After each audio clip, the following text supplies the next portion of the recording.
Olá, crianças, bom dia, tudo bem?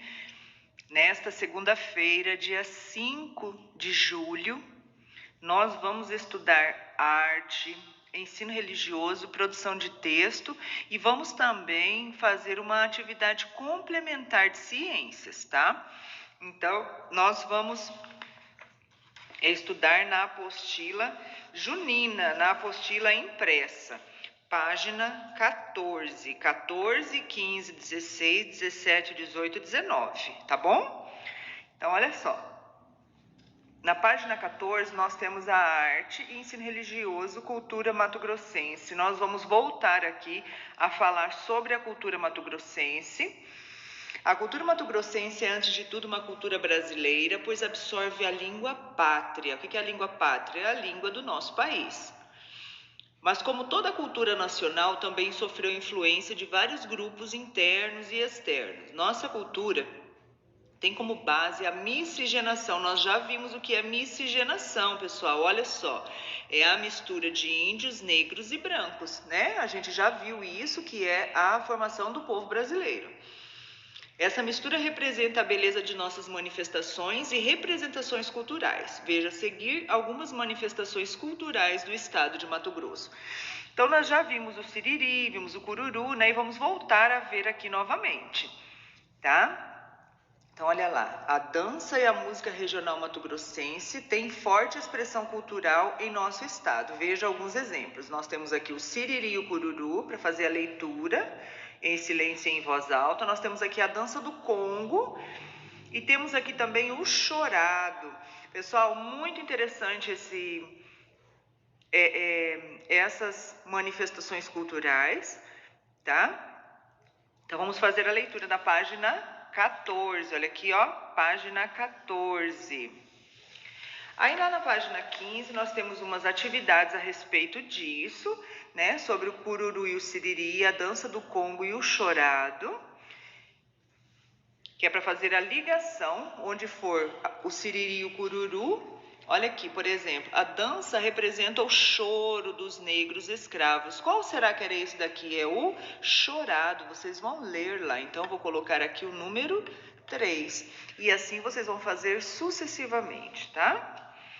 Aqui na página 15, nós vamos iniciar a parte de educação física e vamos falar sobre as atividades físicas e também um pouquinho de ciências.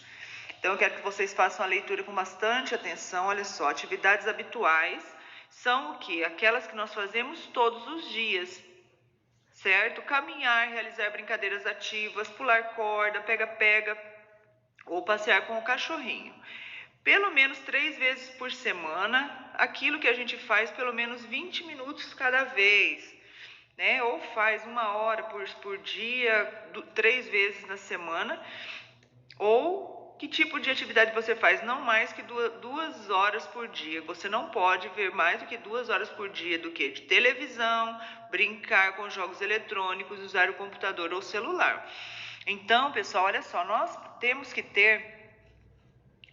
saber dosar as nossas atividades. Então, as atividades habituais são aquelas que a gente deve fazer todo dia, por exemplo, caminhar, realizar brincadeiras, né, passear com o cachorro. Tem outras que a gente deve praticar pelo menos 3 vezes na semana, que é algum esporte, não é mesmo? E não mais do que 2 horas por dia. Olha só, a gente tem que prestar bastante atenção nisso, né? Hoje, como a gente está vivendo uma pandemia, a gente acaba fazendo mais do que isso, né? Mas não devemos exagerar. Lá na página 16, nós temos aqui a pirâmide da atividade física. Aquilo que a gente já falou, olha, as atividades habituais, nós temos várias aqui, ó. Passear com o cachorro, brincar, ajudar nas tarefas de casa, subir escadas, não é? Aí nós temos aqui 3 vezes por semana, praticar algum tipo de esportes, né? Tem gente que vai na natação, tem gente que vai na escolinha de futebol, né? Tem gente que vai no karatê. E aqui, não mais do que 2 horas por dia, que é ficar na frente da televisão e brincando com jogos eletrônicos, tá bom? Então, vamos prestar bastante atenção nessa pirâmide da atividade física. Como que está a atividade física na vida de vocês? O que vocês andam fazendo? Vocês ajudam a mamãe em casa nas tarefas da casa? Como, por exemplo, lavar uma louça, tirar um lixo, passear com o cachorrinho, varrer o quintal, essas coisas pequenas, arrumar a cama, arrumar o seu quarto, guardar os brinquedos, né? Então, o que você tem feito? Aí, nós iniciamos aqui na página 16. Você sabia que a alimentação não adequada e a falta de atividade física pode ocasionar algumas doenças? Pois é, a obesidade é uma delas. Vamos conhecer um pouco sobre essa doença. Então, pessoal, olha só, a obesidade é uma doença e é causada pelo quê? Basicamente, pela alimentação errada e também pela falta de atividade física. Vamos ler aqui na página 17. A obesidade surge como um dos fatores que podem mudar o funcionamento do nosso corpo. A palavra quer dizer excesso de peso. Então, quem está aí com um pouco de excesso de peso tem que tomar cuidado. A obesidade ocorre pelo acúmulo exagerado de gordura no corpo, quando o peso se encontra acima dos limites. Os principais motivos da obesidade são maus hábitos alimentares. Olha só o quanto que é importante a nossa alimentação, né? Comer pouco açúcar, refrigerante muito raramente, bolachas recheadas, frituras, né? Vamos dar mais lugar na nossa alimentação para as frutas naturais, para o arroz, feijão, a carne, as saladas, as folhas, não é mesmo? Então, isso é ter uma alimentação mais saudável. Evitar os salgadinhos, as bolachas recheadas, os refrigerantes, os doces, balas, chicletes. A gente tem que evitar isso, tá? Então, vamos fazer a leitura com muita calma. E aqui, pouca ou nenhuma atividade física também faz com que a gente ganhe peso, não é mesmo?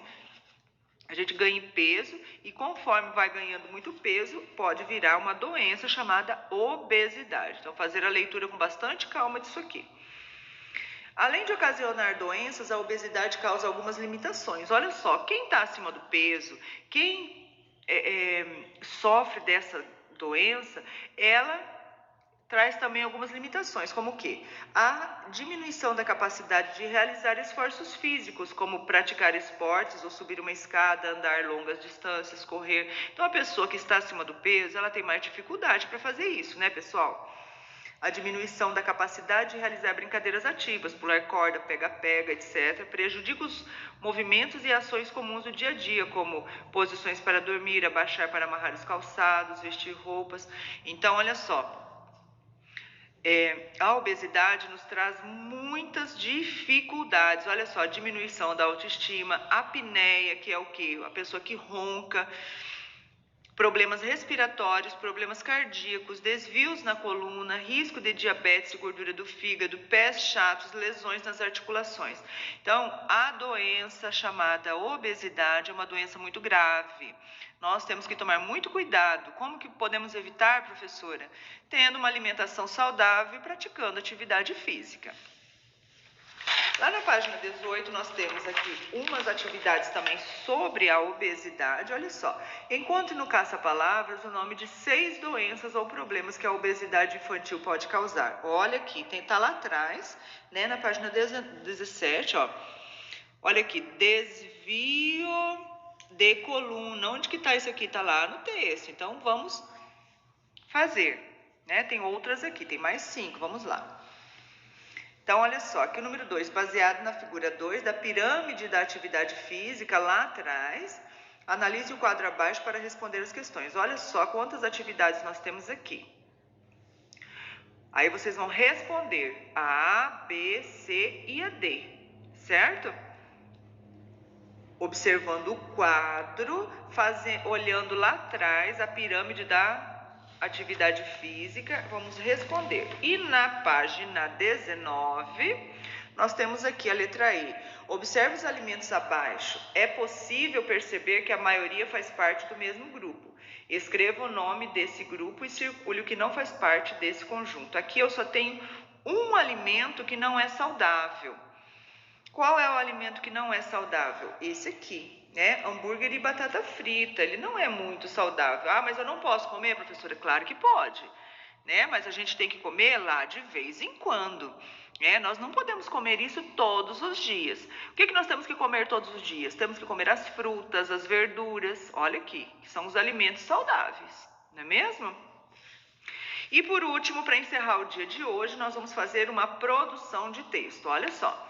Produza um texto falando dos seus hábitos alimentares e das principais atividades que você pratica diariamente, semanalmente ou de vez em quando.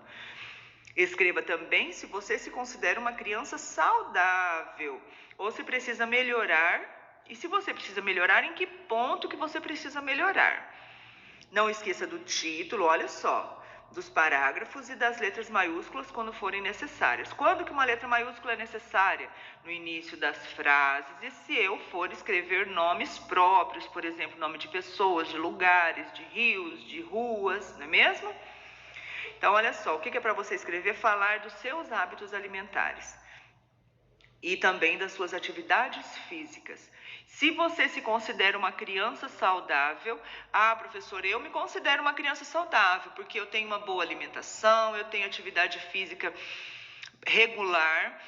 Não, eu preciso melhorar nas minhas atividades físicas, eu fico muito tempo na frente da televisão, ou eu preciso melhorar os meus hábitos alimentares, eu como muita porcaria, tomo muito refrigerante. Então é isso que vocês vão escrever aqui nestas linhas, tá bom? Não vamos esquecer do título e dos parágrafos, pessoal. Eu quero que vocês prestem muita atenção na hora de escrever em relação aos parágrafos, tá bom? Pelo menos 3 parágrafos no texto. Combinado? Então, beijinho no coração de vocês e uma excelente segunda-feira. Hoje tem bastante atividade, então vamos iniciar, tá bom? Beijinho, fiquem com Deus. Qualquer dúvida, a professora está à disposição.